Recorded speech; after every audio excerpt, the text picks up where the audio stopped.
गजपति जिलापाल कार्यालय ठारे ऑल ओडिशा अंगनवाड़ी कर्मी तरफ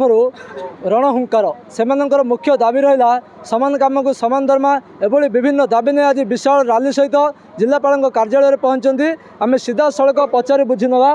मैडम कौन कहे आप खबर ओडिशा स्वागत और मुख्यतः दाबी कौन रही कहीं एत संख्यक आज एकत्रित होती आज विक्षोभ प्रदर्शन करिवार उद्देश्य होउची दीर्घ 50 वर्ष धरी anganwadi all Odisha anganwadi ladies workers association विभिन्न प्रकार दाबी नहीं राज्य सरकार एवं केंद्र सरकार पाखे उपस्थापना करी आसुथिले सुधा सरकार ताको अणदेखा करुछंती। तेणु आज भारतीय मजदूर संघ ऑल इंडिया रे आज निष्पत्ति नहीं कि आज दिन में भारतीय मजदूर संघ द्वारा ए विक्षोभ प्रदर्शन करा जाई केंद्र सरकार उद्देश्य दाबीपत्र प्रदान करा। मुख्यतः दाबी प्रथम दाबी होउची जे सरकार ए स्कीम प्रथा को उच्छेद करी ताकू सरकारी कर्मचारी मान्यता प्रदान करंतु एवं सरकारी कर्मचारी जो वेतन अच्छी एवं जो कर्मचारी जो पेंशन अच्छी ईपीएफ अच्छी जो ईएसआईसी जो अच्छी जो पेंशन अच्छी एगुड़ा को आमर अंगनवाड़ी कर्मचारी मानक प्रदान करा जाऊ। ता सहित आमर सेकेंड आमर दाबी अच्छी जोटा कि अणसंगठित क्षेत्र में जो भाई भौणी माने कार्यरत अच्छा से भाई भौणी मानक जितेबाला गोटे एक्सीडेंट होउची किंबा डेथ हो जाउची से मानकु सेतेबेले सरकार क्षेत्र में जो साहाय्य देवा कथा से माने संपूर्ण भाव में पाई पारु नाहांती। तेणु आमे चाहूचु सरकार पाखे आमे डिमांड करूचु जे अणसंगठित क्षेत्र पाई बोली गोटे पर्याप्त मात्रा रे गोटे पांठी तैयारी करा जाऊ जिला स्तर में एवं जितेबाला गोटे अणसंगठित क्षेत्र गोटे भाई किंबा भौणी डेथ हो जाउची किंबा एक्सीडेंट हो जाउची से मानकु उपयुक्त सेवा प्रदान करा जाऊ।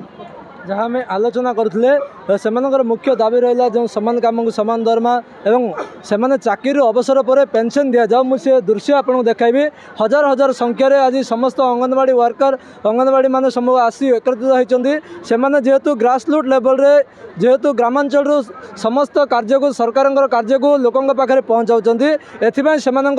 समस्त दाबी से आज एकत्रित होती रैली सहित आसी जिलापाल द्वारस्थ होती आम पचारि बुझी नवा आउ किसी सर कौन कह आज्ञा मु भारतीय मजदूर संघर जिला सभापति सुजित प्रधान गजपति जिला विशेषकर कहवा गले आपण मैंने जानी भारतीय मजदूर संघ सब मजदूर मान काम करसी आज मजदूर मान समस्या को समाधान करने सर्वभारतीय स्तर में आज डाकरा दि जाइए प्रत्येक जिलापाल जरिया केंद्र सरकार को दाबीपत्र प्रदान से भितर मुख्य दाबी गुड़ाक देखो आज्ञा आपण मैंने जानी जे विभिन्न असंगठित क्षेत्र में जो कर्मचारी मैंने अच्छा से केमिति सरकारी मान्यता दि जाऊ जे भली से ईपीएफ लागू हम